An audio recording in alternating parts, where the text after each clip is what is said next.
ఉన్న బంగారాన్ని విడిపించి ఆ రోజు ఆన్లైన్ రేటుకే మేము కొంటాం. Sharma gold company. నమస్కారం, నేను మీ జాహ్నవి. మనతో ఉన్నారు అగ్ని ఉపాసకులు అన్నవరపు తిరుపతి మూర్తి అవధాని గురువు గారు. మాట్లాడేద్దాం. నమస్కారం గురుగారు. ఓం శ్రీ మహాగణాధిపతయే నమః. గురుగారు, ఒక్కసారి బల్లి శాస్త్రం గురించి చెప్పండి. అంటే ప్రతి ఒక్క ఇంట్లో ఖచ్చితంగా ఏదో ఒక సమయంలో ఏదో ఒక సందర్భంలో బల్లి వస్తుంది. అయితే బల్లి శాస్త్రం అని చెప్పేసి కూడా ఒకటి ఉంది అనేసి అంటున్నాం కదా గురుగారు. అసలు బల్లి శాస్త్రం ఏంటి? బల్లి ఇంట్లో ఉంటే మంచిదా కాదా? ముఖ్యంగా ఒక్కొక్కసారి పూజ గదిలో ఉంటుంది, ఒక్కొక్కసారి కిచెన్లో, బెడ్రూమ్లో. అంటే బల్లి శకునం అని కూడా చెప్తూ ఉంటారు కదా. సో పూర్తి వివరాలు బల్లి శాస్త్రం గురించి మీ మాటల్లో. తప్పకుండా అమ్మా. ముందు మనము ఏది చెయ్యాలన్నా, ఏది ఆలోచించాలన్నా, ఆచరించాలన్నా మూఢనమ్మకాన్ని తీసేయాలి. శాస్త్రవచనాలు ఉన్నాయి, అవి ఎవరికి ఆపాదిస్తాయి అనేటువంటిది కూడా మనం చూసుకోవాలి. మనం అశాస్త్రీయతగా ఉంటూ మనకు అవసరమైనప్పుడు మన శాస్త్రాన్ని పట్టించుకుంటామంటే ఉపయోగం లేదు. కరెక్ట్. అందుకనే ప్రతి దానికి తాళంతో పాటే తాళం చెవి కూడా ఉంటుందండి. కొన్ని మార్గాలు మనకు కంచిలో వెండి బల్లి, బంగారు బల్లి అని ఉంటాయి. ఎంతో మంది, నాకు 6 7 ఏటో 8 ఏటో నేను మొదటిసారి ముట్టుకున్నాను. తర్వాత రీసెంట్గా ముట్టుకుని వచ్చాను. దీనికి కొన్ని రకాలుగా కొన్ని ఇబ్బందులు పడుతుంటారు. మేము బల్లి మీద పడుతున్నాను, బల్లిని ముట్టుకున్నామను, బల్లిని తొక్కామను భయపడిపోతూ ఉంటారు. ఇంట్లో ఏం దీపం పెట్టాలని చెప్పి. ప్రధానంగా ఒకటి, ఎక్కడైనా ఎవరైనా వెండి బల్లి, బంగారు బల్లి ముట్టుకొచ్చిన వాళ్ళు ఉంటే వాళ్ళని ఒకసారి మనం స్పృశించినా ఈ దోషం మనకు తగలదు. ఇప్పుడు మనం ఆలోచించాం కానండి, ఒకనొక సమయంలో ప్రతి ఇంట్లోనూ కూడా కంచి నుంచి వచ్చినప్పుడు వెండి బల్లె, బంగారు బల్లి ఫోటోలు తెచ్చుకునేవారు. ఎందువల్లంటే ఇంట్లో ఎక్కడ పడితే అక్కడ బల్లీలు విపరీతంగా ఉంటూ ఉండేవి. మీద పడుతూ ఉంటాయి, అది పడుతుంటే ఇది పడుతుంటాయి అని చెప్పి. కానీ కొన్ని దేవాలయాలకు వెళ్ళి చూస్తే చాలా పెద్ద పెద్ద బల్లీలు మనం చూస్తుంటాం. బీబీ నగర్ గుళ్ళో కూడా చూసాం. ఇంతలా ఇంత పొడుగు ఉండేటువంటి బల్లీలు, కేవలం బల్లీలు. ఋష్యాదులు, మునీశ్వరులు కూడా ఆ రూపంలోనే ఉంటూ ఉంటారు. అదొక విధానం. అయితే బల్లి తల మీద పడితే చనిపోతుందని అంటూ ఉంటారు. నిజమే, అందులో ఎలాంటి సందేహము లేదు. బల్లి తల మీద పడగానే మనం ఏం చేస్తాం? ఎంత తోలేస్తాం. అది ఎక్కడ పడుతుంది? గోడకు, దానికి తగులుతుంది. అంత గట్టి దెబ్బ దాని గోడకి తగిలినంత చస్తుందా, బ్రతుకుతుందా? తల మీద పడ్డప్పుడు మనం అంత తోలేస్తాం. ఇట్లా చేతికి తగిలితే గట్టిగా అది గోడకు కొట్టుకుంటుంది, చచ్చిపోతుంది కదా. మరి బల్లి తల మీద పడగానే చచ్చిపోవాలి. చచ్చిపోయింది కదా. మరి బల్లి చచ్చిపోతుందా? బల్లే కదండి చచ్చేది మనం తోలితే. అంటే కొన్నిట్లకి కొన్ని కారణాలు పెడుతూ ఉంటారు. ఎందుకంటే బల్లి తల మీద బల్లి తల మీద పడింది అంటే వెంటనే మనం ఎక్కడైతే ఉంటామో నించున్న చోట 86 అడుగుల గుంట తీసి అక్కడి నుంచి నీళ్ళు తీసుకుని ఎత్తి మీద పోసుకోవాలి. అది సాధ్యమేనా? ఇప్పుడున్న కల్చర్ మాట చెప్పితే ముందు ఎవరు వినరు, నమ్మరు. కాబట్టి బల్లి తల మీద పడితే ప్రాణం పోతుంది అంటే దానికోసం జాగ్రత్త పడి ఇంట్లో బూతులు పెద్దప్పుడు నెత్తి మీద కట్టేసుకొని అప్పుడు పడ్డా సరే శరీరానికి తగలకుండా ఆచ్ఛాదన ఉంటుంది కదా, తలగేదను చుట్టేసుకొని చేస్తుంటారు. ఎందువల్లంటే ఏదో ఒక భయం అనేటువంటిది పెడితే జాగ్రత్త పడతారు. లేదు బల్లి తల మీద పడితే అంత ఇది తీసుకొని నీళ్ళు స్నానం చేయకుండా దోషం పోదు అని అంటే పట్టించుకోడు. ఆ దోషం ఆచరితంగా వెంటాడుతూనే ఉంటుంది. కాబట్టి కొన్ని పెద్దలు, పూర్వీకులు ఆచరణకు అనుచితమైనటువంటివి అంటే బలి పడంగానే అంటే తలస్నానం చేయండి, దీపారాధన చేసుకోండి, ఇంట్లో ఒక పండుగ వేదన పెట్టండి దేవుడికి అంటారు. తేలికైన పనులు. లేకపోతే వెళ్ళి వెండి బల్లి ఫోటోని కూడా పట్టుకోమంటూ అదే ఆ ముట్టుకున్న వాళ్ళని మనం ముట్టుకోవడం, అవి తెచ్చుకొని ఇంట్లో పెట్టుకోవడం, అవి తెచ్చుకొని ఇంట్లో పెట్టుకుని అసలు ఆ ప్రమాదాలే ఉండవు. శకునములు అనేటువంటివి, దుస్వప్నాలు, దుశ్శకునాలు అనేటువంటివి సర్వకాల సర్వావస్థలు ఎందు వెంటాడుతూనే ఉంటాయండి. సర్వకాల సర్వావస్థలు ఎందు వెంటాడుతూనే ఉంటాయి. ఎంతో అద్భుతమైన ముహూర్తం చూసి పెళ్లి చేస్తున్నారు, విడిపోకుండా ఉంటున్నారా? కోట్లు ఖర్చు పెట్టి పెళ్లి చేసినా విడిపోతున్నారు, నెలకి విడిపోతున్నారు. ఈ దుర్నిమిత్తాలు, దుస్వప్నాలు, శకునాలు ఇవన్నీ కూడా 24 గంటలు సరిపోవు, తిరుగుతూనే ఉంటాయి. అందుకనే పెద్దలు ఏమంటూ ఉంటారంటే, నువ్వు గృహంలోకి వెళ్ళేటప్పుడు ఉదయం పూట వెళ్ళు, రాత్రిపూట నువ్వు వెళ్ళవద్దు అంటూ ఉంటారు. గృహప్రవేశానికి చంద్ర బలం కావాలి, అంతేగాని చంద్ర నక్షత్రంతో పని లేదండి. రాత్రిపూట చంద్రుడు ఉంటాను.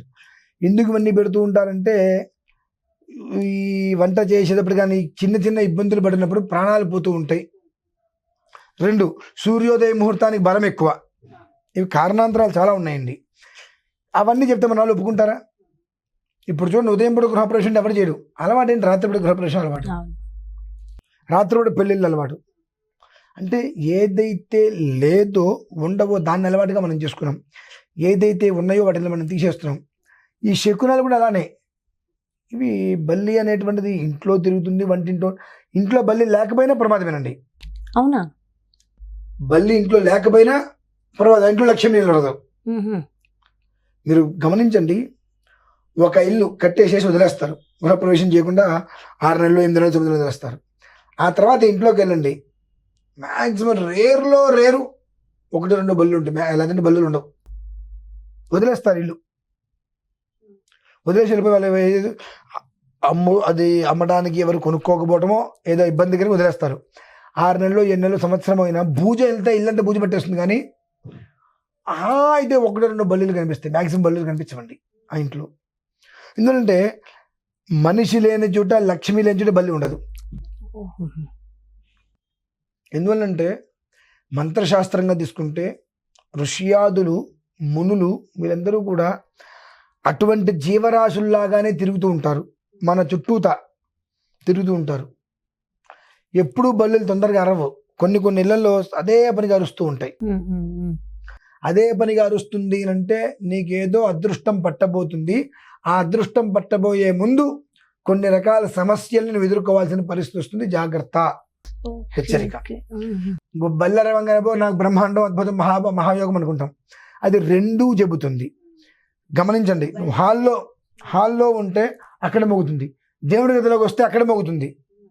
అంటే నీకు శుభ సమయం రాబోతుంది, అంతకన్నా ముందు కీడు జరగబోతుంది, నువ్వు తెలుసుకో అన్నది హెచ్చరిస్తుంది. మనం ఏంటంటే మనం మాట్లాడే ప్రతి మాటకి బల్లి అరిచేటప్పటికి మనకు శుభాలు అనుకుంటుంటాం.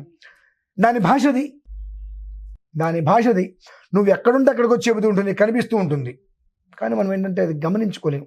ఎందువల్లంటే మన యొక్క మేధా సంపత్తి మనం అనుకున్న దానికి అనుసరించి మాత్రమే వెళ్తుంది. బల్లి అరిచిందా శుభం, బల్లి అరిచిందా మంచిది, బల్లి అరిచిందా శుభం, యోగం. ఇది తప్ప అది మనం హాల్లో కూర్చున్నా అరుస్తుంది. గమనించండి, దేవుడి గూట్లో కూర్చుంటే అరిచేటువంటిది మామూలుగా క్యాక్ అన్నప్పుడు ఆ శబ్దాలు వాళ్ళు లెక్క వేస్తే హాల్లో కూర్చున్నప్పుడు ఒక రకంగా శబ్దం, అంటే అరిచేటువంటి దానిలో శబ్ద తరంగాలు తేడా ఉంటుంది. గమనిస్తే అర్థమవుతుంది అది. అట్లా రెండు రకాల శబ్ద తరంగాలు వచ్చినాయా, నీకేదో అదృష్టం పట్టబోతుంది, అంతకుముందు ఇబ్బందులు రాబోతున్నాయి, జాగ్రత్త. గమనించుకోకపోతే అయిపోతుంది జీవితం ఇక్కడతో. గమనించుకోగలిగితే ఇంతకు మించిన జీవితం చూస్తామని చెప్పండి. అది కూడా గమనించింది. ఇంకొక 4 రోజులలో ప్రమాదం జరుగుతుంది అనగా నువ్వు అర్థం చేసుకొని దానికి తగ్గ ఏర్పాట్లు కానీ నువ్వు చేయలేదంటే అరట మానేస్తాయి అవి సంకేతాలు. ఓకే. అయితే అదే విధంగా బల్లి శాస్త్రంలోనే కన్ను అదరడం కూడా మంచి చెడు అని కూడా చెప్తూ ఉంటాను. నిజంగా కుడి కన్ను అదిరితే చెడు జరిగి ఆడవాళ్ళకి, ఎడమ కన్ను అదిరితే మంచి జరుగుతుంది అంటారు. ఎడం కన్ను అదిరింది, మంచి జరగలేదు, ఏమనుకోవాలి? అప్పుడు కుడి కన్ను అదిరింది, మంచి జరిగింది, ఏమనుకోవాలండి? అలా ఏముండదంటారా? మన శరీరంలో ఉండేటువంటి బలహీనతను అనుసరించి ఒక్కోసారి జరుగుతూ ఉంటాయి. ఏదో ఒక్కసారి మనకు కన్ను అదిరినప్పుడు శుభం జరుగుతుంది, వెంటనే నా కన్ను అదిరింది శుభం నాకు ఇది. అంటే ఇవన్నీ కూడా సెంటిమెంట్ లాగా పడిపోతాయండి. అంతే. ప్రతి ఒక్కదాన్ని మనం పుచ్చుకుంటే శాస్త్ర ప్రమాణ విధానం వేరు, ఆచారంగా కొన్ని అనుకోవటం అన్ని పట్టుకుంటే మనిషి పరిగెత్తి ముందుకు వెళ్ళలేదండి.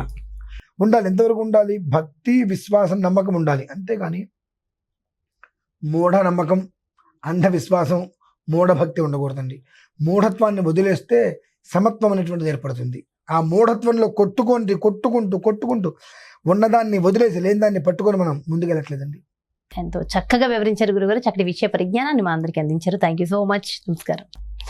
ఎస్, ఇదండి చూసారు కదా మరి బల్లి శకునం. అదే విధంగా మనకు కన్ను అదిరితే మంచి జరుగుతుందా చెడు జరుగుతుందా ఎంతో చక్కగా డీటెయిల్డ్ గా మనందరికీ ఎలాంటి శకునం మంచిది అనేది కూడా ఎక్స్ప్లెయిన్ చేశారు కదా గురువుగారు. మరో చక్కటి ప్రత్యేకమైన చెప్పండి.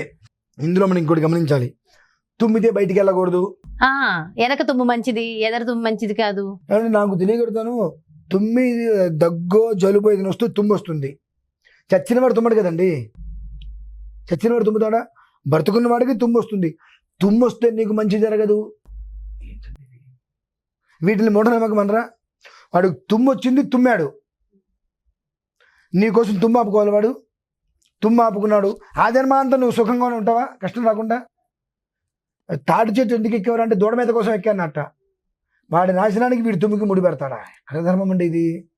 ఇవి ఇటువంటి ప్రమాదాలకు దారితీస్తాయి. ఓకే, సో అదండి మొత్తానికి గురువుగారు అయితే అంటే కొన్ని మనము నమ్మకం కరెక్టే కానీ మూఢ నమ్మకం మంచిది కాదు అన్నదానికి ఎంతో చక్కగా వివరించారు కదా. మరో చక్కటి ప్రత్యేకమైన కార్యక్రమంతో మళ్ళీ మీ ముందుకు వచ్చేస్తాను. నమస్కారం.